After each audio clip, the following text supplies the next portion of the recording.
ఆంధ్రప్రదేశ్ ముఖ్యమంత్రి వైఎస్ జగన్మోహన్ రెడ్డి గారు ఈరోజు ఐపాక్ విజయవాడలో ఆఫీస్కి వెళ్ళడం జరిగింది. తొలిసారి ముఖ్యమంత్రి జగన్మోహన్ రెడ్డి గారు ఎన్నికల పోలింగ్ అనంతరం బయటకు రావడం జరిగింది. మొదటికి ఈరోజు ఏకంగా IPAC office Vijayawada Benz Circle దగ్గర ఉన్న ఐపాక్ ఆఫీస్ దగ్గరికి వెళ్ళడం జరిగింది. ఇక ఐపాక్ కార్యాలయానికి వెళ్ళిన ముఖ్యమంత్రి జగన్ అక్కడి ఉద్యోగులతో మాట్లాడారు. ఈ సందర్భంగానే ముఖ్యమంత్రి జగన్ కీలక వ్యాఖ్యలు చేశారు. ఎన్నికలకు పోలింగ్కు ముందు ఒక మాదిరి ఉంటుంది, పోలింగ్ తర్వాత మనకు క్లియర్ కట్గా మనం గెలుస్తామా లేదా అన్నది ఏ పార్టీ వాళ్ళకైనా అర్థమైపోతుంటుంది వాళ్ళకి ఇచ్చే రిపోర్టుల ప్రకారం. ఇక తాజాగా జగన్మోహన్ రెడ్డి గారు ఏం మాట్లాడతారు అని రాష్ట్ర వ్యాప్తంగా ఎదురు చూస్తున్న వేళ విజయవాడ ఐపాక్ కార్యాలయానికి వెళ్ళిన ముఖ్యమంత్రి జగన్ సంచలన వ్యాఖ్యలు చేయడం జరిగింది. 2019లో వైసీపీకి సాధించిన 151 ఎమ్మెల్యేలు 22 ఎంపీ స్థానాలకు మించి ఇప్పుడు రాబోయే ఫలితాలు ఉంటాయి అనడం జగన్ సంచలనంగా అన్నారు. దీంతో ఒక్కసారిగా అంతా కూడా ఐపాక్ కార్యాలయం అంతా కూడా దద్దరిల్లింది చప్పట్లతో. 175కు 175 అంటూ గ్యారెంటీ అంటూ అరుపులు అరిశారు సిబ్బంది అంతా కూడా. విజయవాడ నడిబొడ్డున ఐపాక్ కార్యాలయానికి వెళ్ళిన జగన్ ఒక్కసారిగా 2019ని మించిన ఫలితాలు వస్తాయి అని చాలా కాన్ఫిడెన్స్గా అనడం ఇప్పుడు చర్చకు దారితీస్తుంది.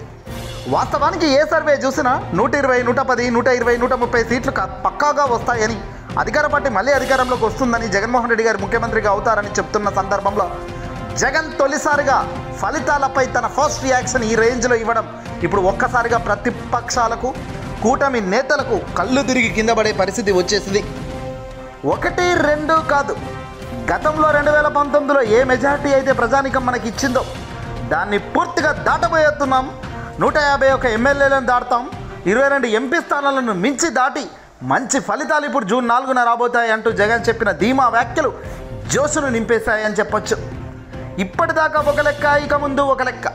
ఆంధ్ర రాష్ట్ర వైపు మొత్తం కూడా జగన్ వేవ్ కనబడుతున్న తరుణంలో మళ్ళీ ఎవరు గెలుస్తారు అనే ఉత్కంఠతో ఎంతోమంది ఎదురు చూస్తున్నారు. జూన్ 4న ఫలితాలు ఎలా ఉంటాయి అన్నది కాదు, ఇప్పటికే ఓటైతే వేసేశారు. ఈవీఎంలలో అందరి జాతకాలు ఉన్నాయి.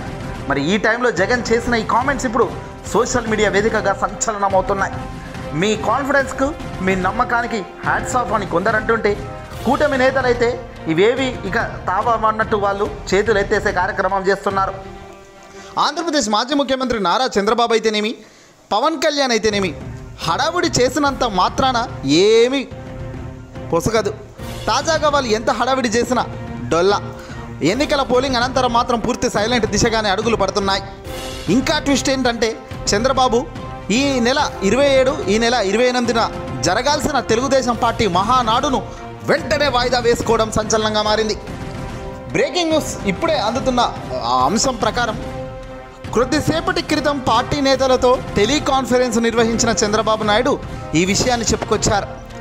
మే 27, మే 28న జరగాల్సిన టీడీపీ మహానాడు ఒక్కసారిగా వాయిదా వేస్తూ ముందుకు అడుగులు వేస్తున్నారు. జూన్ 4న ఎన్నికల ఫలితాల నేపథ్యంలో వాయిదా వేయాలని చంద్రబాబు డిసైడ్ చేసుకున్నారు. తిరిగి మహానాడు ఎప్పుడు నిర్వహించాలనే దానిపై కూడా ఇప్పట్లో చెప్పలేనని చేతులు ఎత్తేశారు చంద్రబాబు.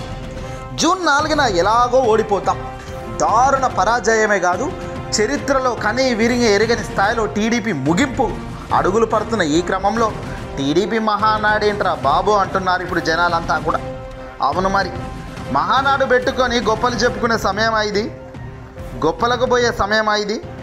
ఏ గొప్పలు లేక పార్టీ కుప్పగూలుతూ ఎన్నికల్లో గెలుస్తామా లేదా అన్న ఆలోచన ఎవడికి లేదు. ఎంతసేపు మహానాడులని, ప్రోగ్రాంలని జై కొట్టుకోవడం తప్ప అని చంద్రబాబు ఆగ్రహిస్తున్నాడు. ఓటు వేయమని అంత గొంతు చించుకొని ప్రచారాలు చేసిన ఎవడూ ఓటు వేయలేదని, కూటమి సభ్యులు గెలిచే పరిస్థితి లేదని చంద్రబాబుకు ఇప్పటికే రిపోర్ట్స్ తేలిపోయాయి. దీంతో ఇక చంద్రబాబు మహానాడు సభలను సైతం వాయిదా వేసుకున్నట్టు తెలుస్తోంది. జనసేన పవన్ అయితే పత్తా లేకుండా పారిపోయాడు. హైదరాబాద్కు వెళ్ళను, ఏపీలో ఉంటాను అని డైలాగులు కొట్టిన వ్యక్తి పవన్. కట్ చేస్తే పిఠాపురం నుంచి తన ఓటు తాను కూడా వేసుకోలేని స్థాయి. మంగళగిరిలో హోటాకు వేసి కట్ చేస్తే హైదరాబాద్లో ఉన్నాడుట పవన్. మరి ఇప్పుడు హైదరాబాద్లో ఉన్నాడా, ఇంకా విదేశాల్లోకి వెళ్ళాడో కూడా తెలియని పరిస్థితి. చంద్రబాబు, పవన్ ఇద్దరు ప్యాకప్ చెప్పిన ఈ నేపథ్యంలో జగన్ మాత్రం మ్యాజిక్ ఫిగర్ను చెబుతూ ఒక్కొక్కరికి తడిసిపోయేలా ప్రకటనలు చేస్తున్నాడు. గెలుపు మనదే, 151 గతంకు ఇచ్చారు, ఈసారి ఏకంగా 175 వస్తాయో రావో తెలియదు కానీ 151 మాత్రం దాటే కార్యక్రమమే జరగబోతుందని జగన్ చేసిన ఈ వ్యాఖ్యలు ఇప్పుడు దుమారాలు రేపుతున్నాయి. I promise that this results would ensure that the whole country would stand up and look towards Andhra Pradesh.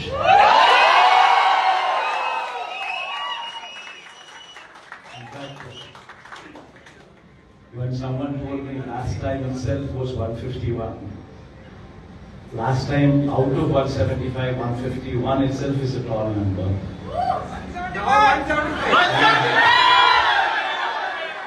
When someone told me 22 out of 25 itself is a tall number. This time, we're going to beat that record. We will surpass 151, we will surpass 250. And predominantly, God's grace, touch wood, they've given the good deliverance of the governance. The governance model that was put in place was never seen before. And while I could do all that, nevertheless, 1.5 years of your effort.